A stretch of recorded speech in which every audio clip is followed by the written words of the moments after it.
Okay, so this is after 3 days work, not by me, I hasten to add. Probably from the last video I did, the first one, the most obvious thing is we now have no stairs. Those are due to be replaced by a less steep, more actually usable staircase.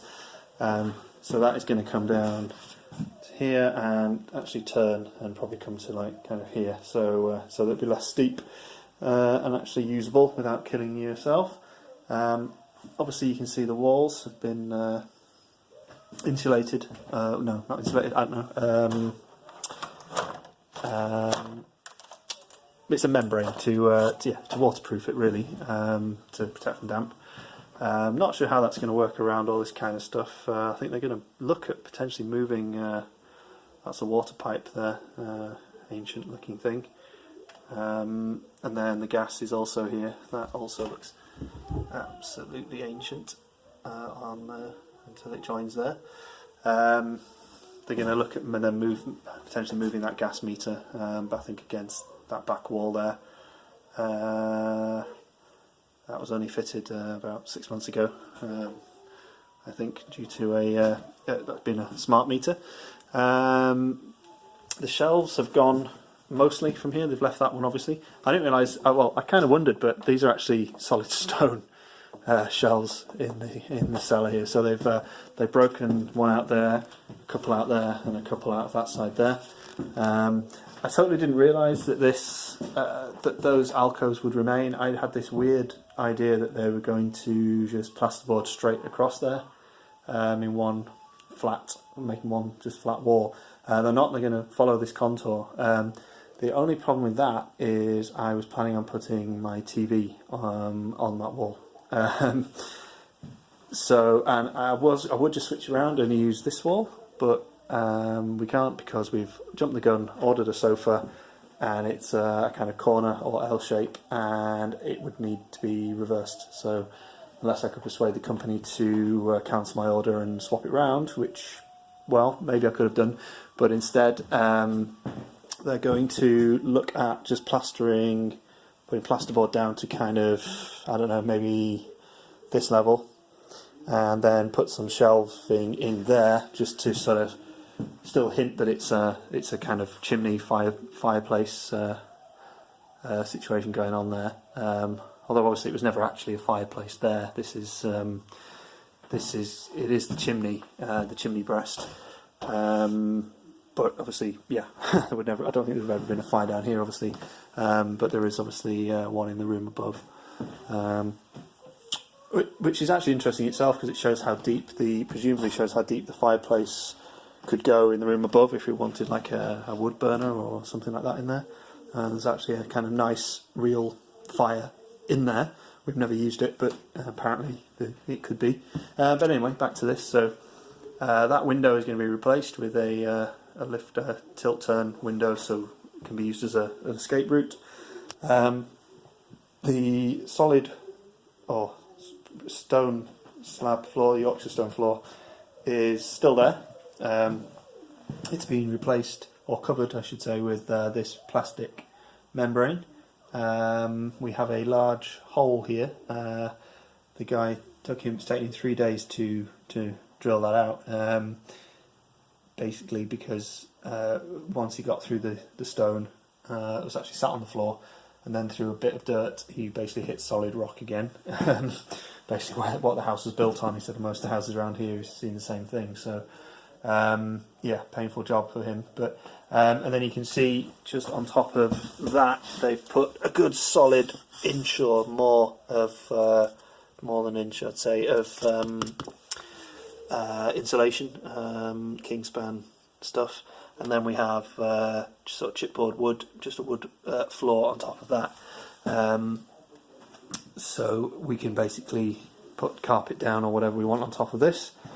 There's metal track work type stuff here that's going to go up on the walls to allow them to put up the plasterboard, and I'm going to run a shit ton of cables through that And the idea being this small room, which, apart from possibly being a bathroom or something, wasn't really going to be of huge amount of use. But what I'm going to have is a kind of cupboard or closet built here, probably coming out quite far, somewhere like this, to basically house all my home entertainment system stuff, the networking for the house, anything electrical really that's going to be down here.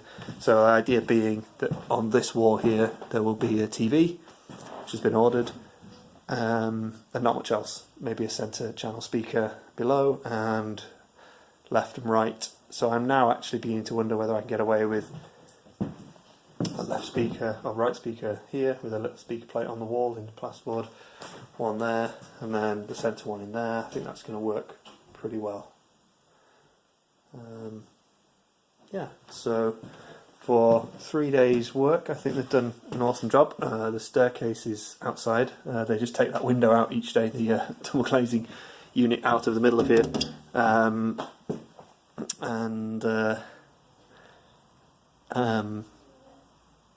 I've just thought of a really good use for that double glazing unit. We have another one, the same, that is broken, and I'm just suddenly thinking that one might be the same size and could probably be dropped in. That would be excellent. I will mention that to him in the morning.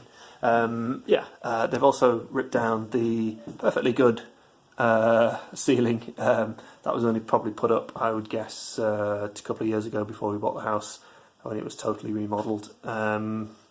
So I can hopefully run some cabling through here as well. I'm going to have some in-ceiling speakers for Dolby Atmos, Wi-Fi access point mounted up there, and a load of GU10 spots, which will be Philips Hue compatible. Probably not the Philips Hue ones themselves. Probably the Inner, INNR, which I've seen recently on Amazon. Fully Hue compatible. Bought one, tested it, seems to work pretty well. Just white, not even the tunable white, but damn sight cheaper than either Hue or Osram or whatever else is around that works on the Zigbee stuff. So we need a new staircase, hopefully soon, but now they've got the floor in, obviously they can build a staircase on top of that. Interestingly here, you'll see there's a different kind of stuff. This is some kind of mesh. I think maybe they apply plaster directly to that, as opposed to the track and plasterboard system that will go everywhere else. Although I have noticed they've also done that here. Not entirely sure why that is. Maybe something to do with this access to this pump with a trapdoor on top, perhaps. There's going to be access to that where they can roll back the carpet, lift that up, and get access to that. There's going to be a pump in there in case of flooding. So perhaps it's something to do with that, or the drainage of that. I don't know how that's going to work yet. I'm pretty clueless about these kind of things, but they're doing a great job, and hopefully in a few weeks we'll have our new living, cinema, whatever room you want to call it. It's not a massive room. I think it's about 4 by 5 meters, something like that.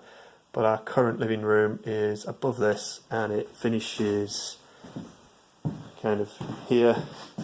So we've got that extra, and it probably and also finishes about here. So kind of that is our current living space. And once you get a sofa in there and some furniture, a TV, and a ton of children's toys, it is tiny. We knew that when we bought the house. Decided we liked everything else about it, and it would be fine. Maybe not so fine, but it's not the worst in the world.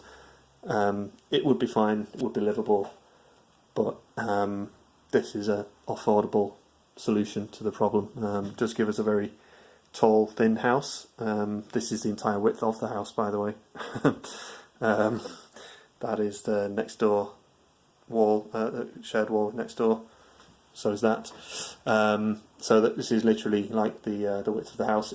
When you look at it in those terms, it feels quite small, feels quite inadequate, but it's still a 4-bedroom house. It's now going to have 2 reception rooms, big kitchen, utility room, 3 bathrooms, in effect, 2 bathrooms and a downstairs toilet, if you want to call that. So, it's a strange one. It's originally, the reason for this is that it's actually been split in 2 through there. That side was originally part of this house.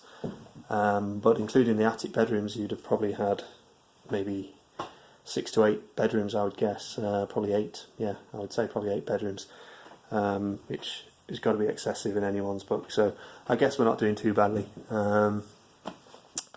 Yeah, okay, well, I'll hopefully have another update. It'll be a bit more interesting once we get to some of the wiring and automation and stuff like that. But the build's going well, and I hope to have another update soon.